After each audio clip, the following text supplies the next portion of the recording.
We're here for another one of our short session of interviews so that you can get to know us all a little bit better. And today, as you can see, I'm here again and I'm interviewing the lovely Kat. So just to remind those of you who perhaps don't know us so well, we're part of the Student Connect team and we're doing a series of webinars with Siobhan McLean. Now, my name is Chris. I'm a newly qualified social worker. I work in the south of England, and I studied with the Open University. As I say, I've now moved into qualified practice and I'm working with older people. Kat? Hi everybody, I'm Kat. For those of you who know us, you've obviously heard a little bit about us previously, but for those that haven't, as Chris said, I'm also in the south of England. We've both completed our studies together through Open University whilst working for the local authority where we are. I've worked for the local authority for over 10 years in both adults and children's services, and same as Chris, I recently qualified this year and I've now started my ASYE in child protection. Lovely, thank you. And it was lovely on results day, wasn't it? Because we got to be together and get our results together. We certainly did. Yeah, amazing. We were waiting for a while and then they finally came in. We were in my kitchen at the time. Yeah, brilliant. So, yeah, love it. It was lovely. It was lovely. God, it seems like ages ago now, doesn't it? But there we are. Yeah. So just tell me, Kat, how did you get involved in the Student Connect team? So I'd been following Siobhan for a while on Twitter, having a look kind of every now and again, really, at what she'd been posting. She's obviously very well renowned and I've admired her work for a very long time. And I saw that she put out a tweet asking for some people to become involved in some webinars that she wanted to host. And so kind of jumped at the chance, sent her a message straight away and then got on the phone to you and said, right, have you seen this? Get in touch. I know, because I hadn't seen it. And thank you to you, because otherwise we would not be here now. No, and yeah, it's just been a whirlwind since then. We had the meeting a couple of days later and here we are now. We are going to have our 27th webinar on the 13th of January. Unbelievable, isn't it? I know. And, you know, there's been so many webinars, haven't there? Just tell me a bit about one that's had a big impact on you and, you know, why has it done that? I think all of them really have had, you know, significant impacts throughout the journey that we've had from the beginning to now. But the one that really sticks out in my mind is the art of analysis. I think it was webinar 7 and that was with Yusuf in relation to his artwork.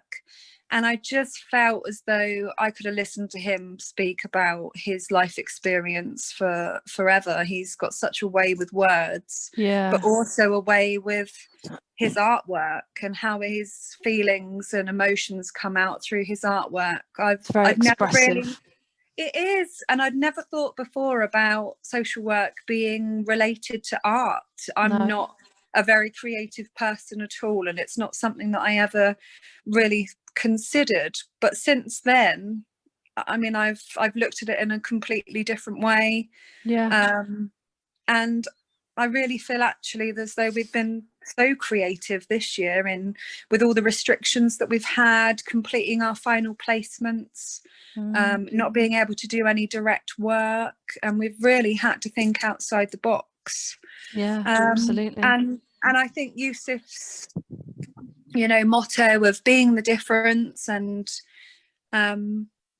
just really resonated with me. And I've got his artwork here actually, just to show. I love it.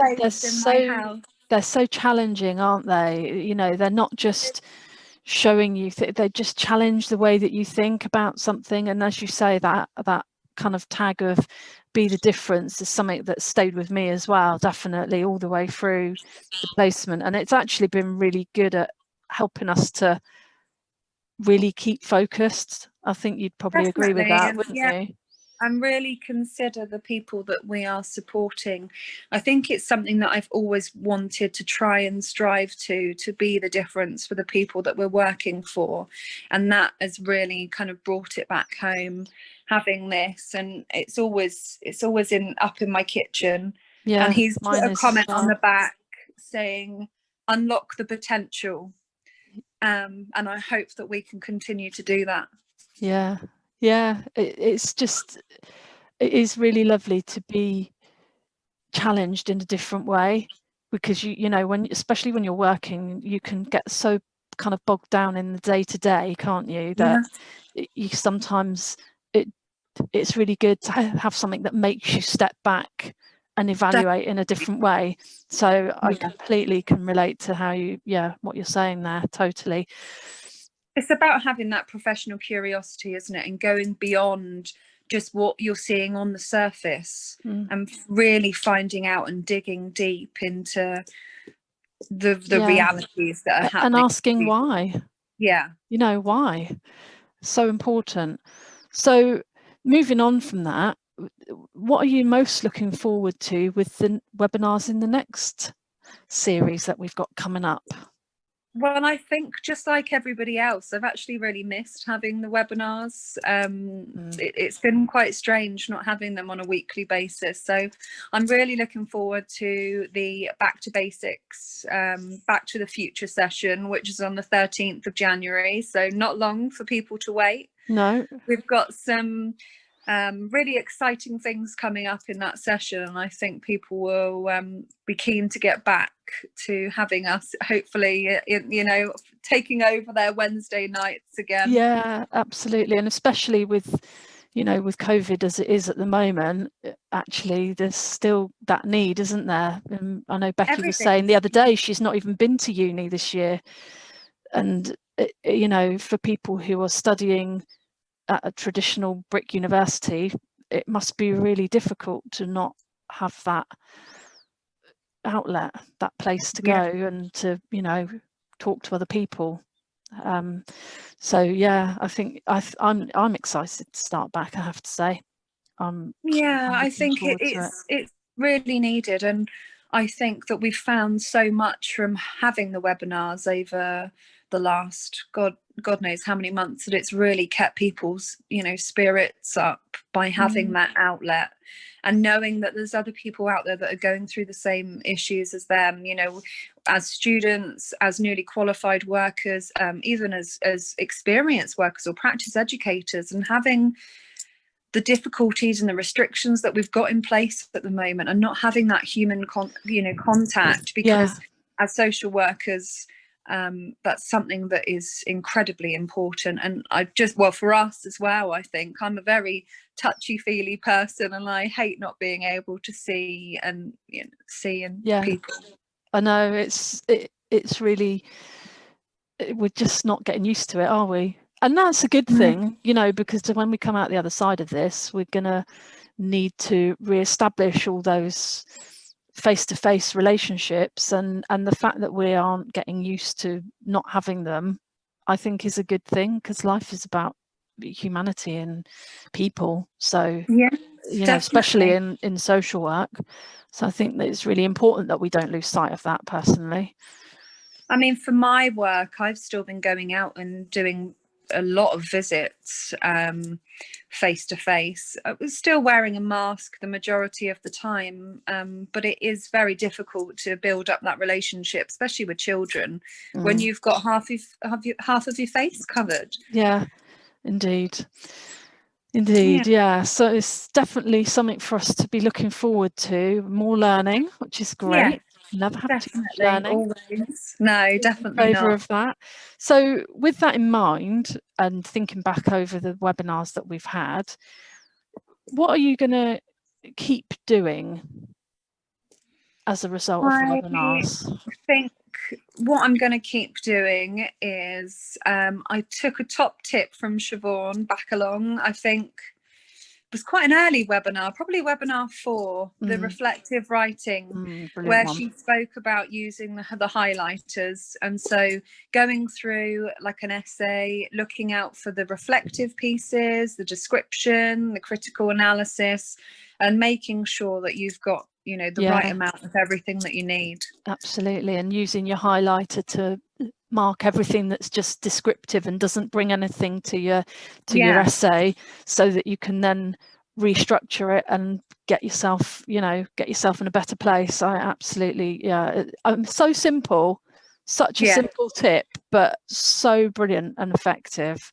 I agree with you. I think it's great. I'll be using that for my ASYE portfolio, definitely. Have you bought new highlighters? I have. Yeah. It's got to be done. Boxing Day sales. Absolutely. So moving on from that, what are you going to stop doing? I think we all need to try and stop having the amount of doubt that we have in ourselves, I think, especially as newly qualified workers. And yeah, just having a bit more confidence really in our abilities. Yeah, I think it's amazing actually, you know, I mean, especially for me, because I've stayed working in the same team as when I was studying, the difference that it makes just having that piece of paper from being unqualified one day to being qualified the next. Yeah. And suddenly things that you wouldn't have thought twice about, you're thinking differently about, and it's really bizarre. I haven't quite worked out why that is, because but I know we've both found it really notable, haven't we? And it's about then just kind of understanding and reframing yourself in that new light, so that you can. Completely agree, definitely. You know, I mean, see, we both worked in the same team before we qualified, and for me, moving into a new team and a new service, I mean, that was quite daunting in itself. But I started working with them before I qualified, so I had that kind of basis already.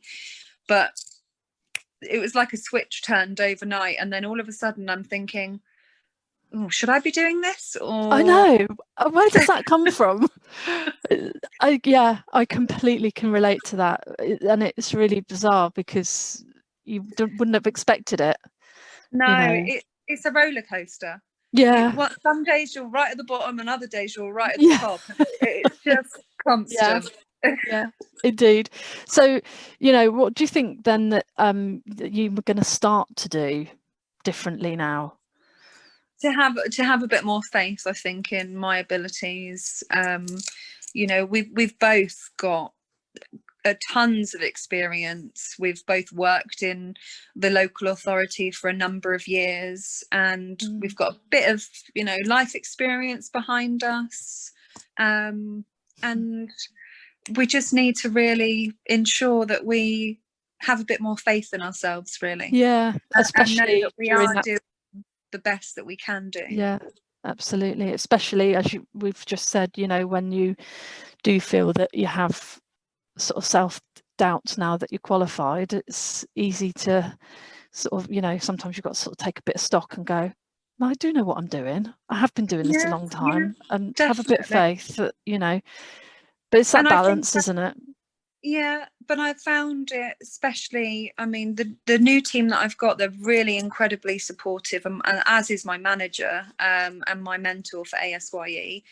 And they've given me things that I wouldn't have thought I would have necessarily been doing this early on, but they seem to have faith. So I think I need to have a bit more faith in myself. And that's the thing, isn't it? And that's why reflection is such a powerful tool, you know, and the highlighter is so important, because actually you've got, you know, especially for your newly qualified year, you've got to be able to have those reflective pieces that you're writing as part of the portfolio, and being able to really understand where you have come from and what you've achieved.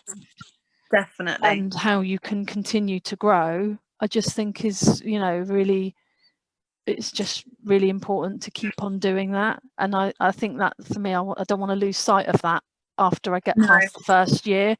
You know, there is obviously less of a focus on it, but I'm kind of conscious that I don't want to lose sight of it. And suddenly reflection is making more sense. Now that I'm qualified, it's making more sense. And I'm not quite sure why that is, but I think it is. I'm glad you find that as well. No, I do, definitely. Yeah, it really, to drill down on your, you know, your emotions and your actions and why I did that or why I felt like that. And then, yeah, definitely. I really agree with that. Interesting. It's very interesting. Well, I've reached the end of my questions. Oh, And yeah. I know time flies so quickly when we're chatting, doesn't it? But It certainly does. It's always a pleasure. Always a pleasure. And yeah, I miss that we don't do this more, although obviously we don't usually record it. No, exactly. I'd rather not be recording it right now. Well, hey, it's not going to get on YouTube if we don't record it. But, I hope that everybody watching you know, is enjoying our webinars and these little snippets into each of us team members. And I hope you've had a lovely Christmas, however you've celebrated it, and Happy New Year. We will see you on the 13th. Yeah. Bye, everyone. Bye.